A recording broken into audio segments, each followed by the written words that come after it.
they were always wanting me to sing the Sawdust Trail.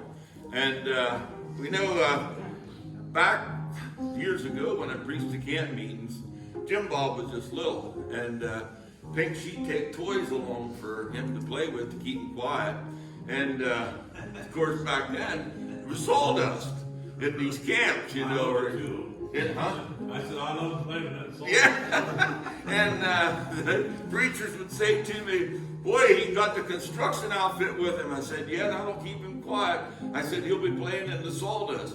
And after the services went over, they'd say, boy, look at the tracks in the sawdust. He was playing in the sawdust. But more than that, I'm glad for the sawdust trails that I seen people walk down the aisle and pray through the victory of the camp meetings. I'm glad he's real this morning, aren't you? Amen. He never changes. Hallelujah. I trust this song will bless you as we try. We never did this as a trio. You'll find that out too, won't they? Yeah.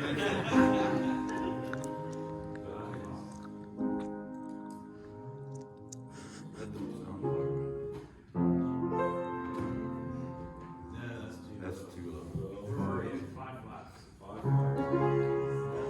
There are so many memories of my childhood.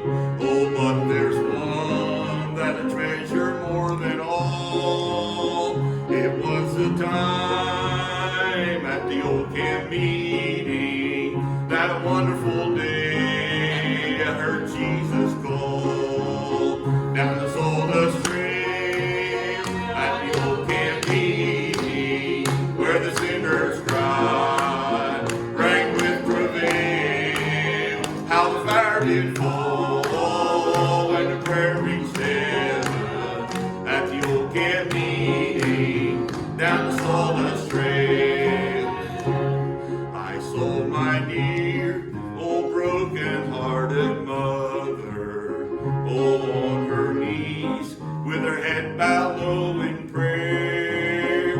It was for me that she was praying, and praying that I'd find Jesus there, down the sawdust trail at the old camp meeting, where the sinners cried, rang with travail, how the fire did fall when the prayer reached heaven.